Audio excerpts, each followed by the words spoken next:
Ukimwona amekaa kimya juu ya waya wa umeme au tawi la mti, huenda usimpe umuhimu wowote.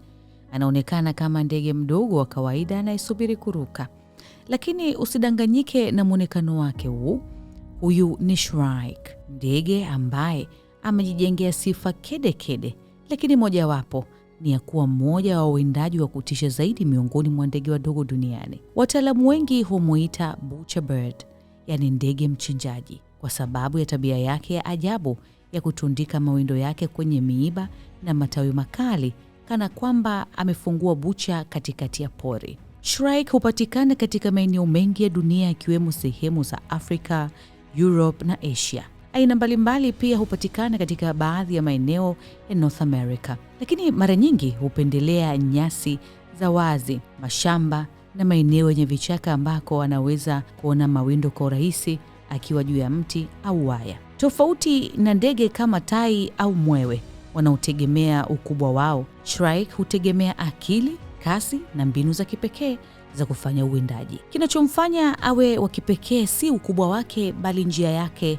ya kula. Ndege huyu hana makucha yenye nguvu ya kushikilia mawindo kama tai, na badala yake, baada ya kunasa mdudu mjusi, iwe chura, panya au hata ndege mdogo, hubeba mawindo yake hadi kwenye mti wenye miiba au waya mkali, kisha kuchoma hapo hapo. Mawindo hayo hubaki yamening'inia kama nyama iliyotundikwa buchani, tena ikiwa imechomwa. Hapo ndipo shrike huanza kuyararua taratibu kwa mdomo wake uliopinda kama ndoano, akila vipande kidogo kidogo. Lakini jambo la kushangaza zaidi ni kwamba si kila mawindo anayonasa huyala mara moja. Wakati mwingine hutundika mawindo mengi kuliko anavyohitaji kula kwa siku hiyo. Hiyo huwa ghala yake ya chakula. Wanasayansi wanasema wamegundua kuwa tabia hii humsaidia kuishi nyakati ambazo chakula kinaweza kuwa haba. Kwa lugha rahisi, shrike ni moja ya ndege wachache wanaojulikana kuweka akiba ya chakula kwa njia inayoonekana wazi kabisa. Licha ya ukubwa wake mdogo, shrike ana moyo wa mwindaji mkubwa.